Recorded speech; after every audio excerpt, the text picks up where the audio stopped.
Neste novo mundo de pandemia do coronavírus, não se fala mais nos Estados Unidos, uma grande potência, superpotência, ou aquele país que ajuda e que policia o mundo.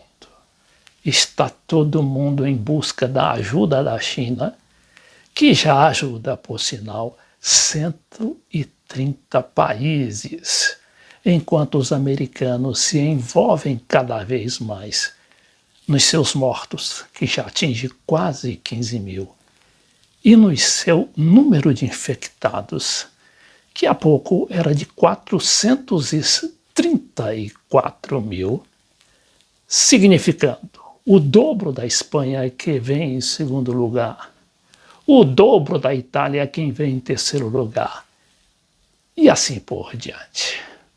Não obstante, e para contrabalançar, eles levantam a voz e ameaçam com a invasão militar da Venezuela.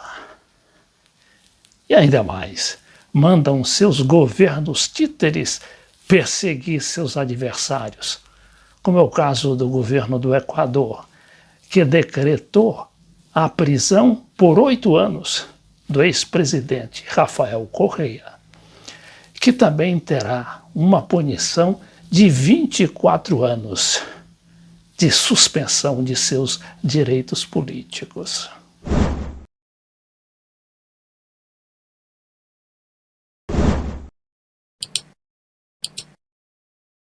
E a situação também não está nada boa para os outros satélites dos americanos. É o caso aqui da Colômbia, onde há nada menos que 9 bases militares naquele país, o que significa uma ocupação do território, ocupação militar, é claro, do território colombiano.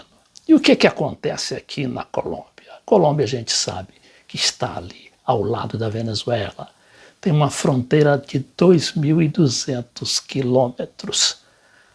Já imaginaram isso, uma fronteira seca? E aquilo, é claro, que é utilizado como uma ameaça permanente de invasão da Venezuela. Bom, e além disso, além do problema político que acontece, o agravamento da situação na Colômbia. Aqui a gente vê, por exemplo, esse material do El País, que a Colômbia pede 11 milhões de dólares. No caso aqui, é 11 mil milhões de dólares. Para nós significa 11 bilhões de dólares ao FMI para conjurar a crise financeira em meio à pandemia. O governo de Ivan Duque reconhece, depois de prolongar a quarentena até o dia 27 de abril, que a emergência põe em risco a estabilidade do setor. Que todas essas ameaças, ainda que não se cumprem imediatamente, elas têm o efeito, ou pelo menos a finalidade, de assustar governos como a Venezuela, que não são fracos militarmente, estão preparados, dizem que armados até os dentes, inclusive ajudados pela China, a Rússia e até a Índia. Então, o Maduro, em vez de usar os mesmos termos bélicos que o Trump, ele convoca a união de esforços mundiais para conter o problema do coronavírus. E aí ele cita o exemplo da China, de Cuba e da própria Venezuela, cuja organização também está sendo elogiada pela organização trato dessa questão do coronavírus. E temos que unir esforços mundiais. Por eso es admirable lo que está haciendo China. China no solo combatió en Wuhan, en Hubei. China no solo se quedó en su territorio. China ha salido al mundo a combatir el coronavirus. Es admirable cómo en Estados Unidos aterrizan aviones trayendo material, toneladas y toneladas de China. Es admirable cómo en España, en Italia, en Alemania, en Portugal, lo vemos por televisión, llegan aviones, llegó un ferrocarril de la ruta de la seda. Ele diz que até um trem vindo pela velha rota da seda, não é? Chegou na Espanha trazendo material da China. Llegó desde China cargado de materiales médicos para España. Así que China ha salido a más de 130 países a apoyar igual que Cuba. Cuba ha mandado médicos y médicas a 14 países del mundo, incluyendo España e Italia, para llevar la salud. Y Rusia, nuestros amigos, nuestros hermanos, nuestros aliados, China, Rusia, Cuba, el nuevo mundo, pues, el mundo pluripolar, el mundo humano, el mundo que está buscando humanidad, la comunidad de destino común que dice nuestro hermano presidente Xi Jinping. O Rafael Correa, como a gente sabe, governou o Equador de 2007 a 2017 e fez uma revolução, que é a chamada Revolução Cidadã, fazendo grandes obras e de estradas, de grandes barragens, completamente a estrutura daquele país, além de fazer uma revolução social, resgatando muito dos direitos do povo equatoriano e, sobretudo, da população originária, que é muito grande lá no Equador. Então, o Rafael Correa, como o Lula aqui no Brasil, é uma sumidade, né? Ele ganharia qualquer eleição lá desse presidente, o tal do Lenin Moreno, né? Que inclusive era foi vice do Correa e foi indicado pelo Correa para ser o candidato oficialista, né, de seu governo.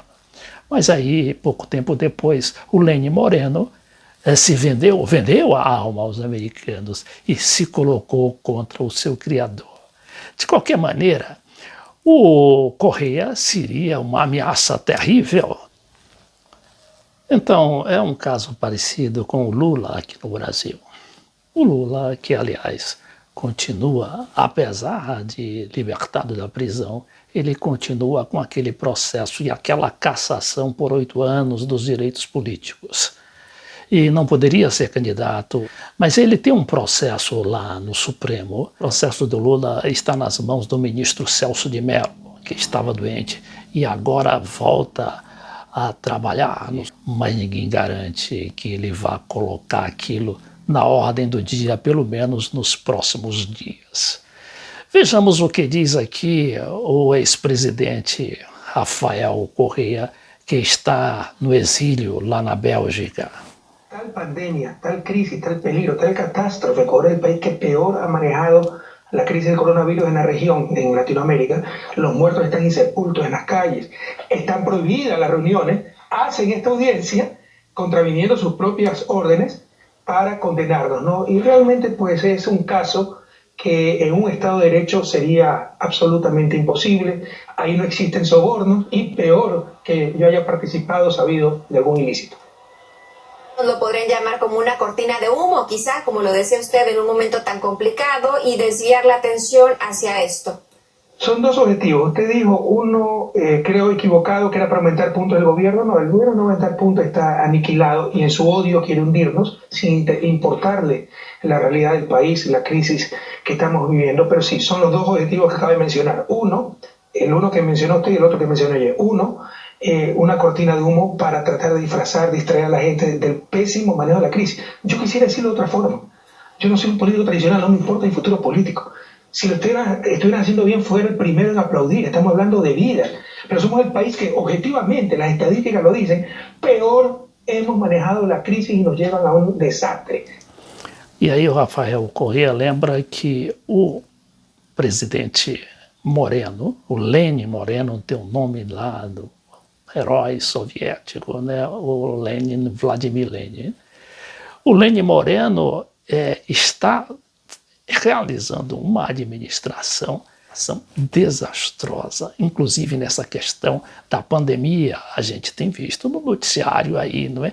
Aqueles mortos se empilhando nas ruas e o governo sem condições de enterrar os seus mortos. E pior é que o Lenin também estaria mandando dinheiro para o FMI às escondidas.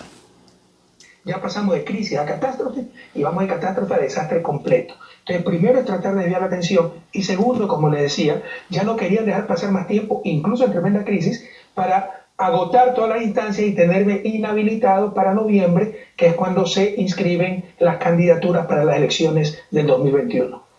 Exacto, quería llegar a ese punto que decían, bueno, que ahora tanto usted como Jorge Glass pues van a estar inhabilitados por 25 años. Obviamente, pues esto lo deja fuera de la escena, pero realmente ¿cómo lo percibe y qué va a pasar? Porque la gente que lo sigue y que quiere saber su situación y demás, pues quiere conocer también su opinión. Bueno, yo estoy bien, por mí no se preocupen. De hecho, incluso con la cuarentena mi vida no ha cambiado mucho porque yo ya trabajaba desde mi casa, esta es mi oficina, en mi casa, mi biblioteca. Salía pues por viajes muy concretos, pero de ahí mi trabajo es de la casa.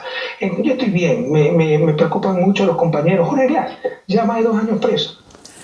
Ele fala aqui do vice-presidente dele, o Jorge Glass, que na verdade não era vice-presidente do Correia, mas era vice-presidente do Moreno, que foi a primeira vítima depois de o Moreno assumir o governo, né? E já caçou o vice-presidente, que era um homem de confiança do Rafael Correa. E o Glass está até hoje preso, leva mais de 2 anos na prisão. ¿Para qué hay corrupción? ¿Quién es corrupto para enriquecer a los chinos, a los rusos? Para enriquecerse uno. ¿Dónde está la plata de Jorge Glass?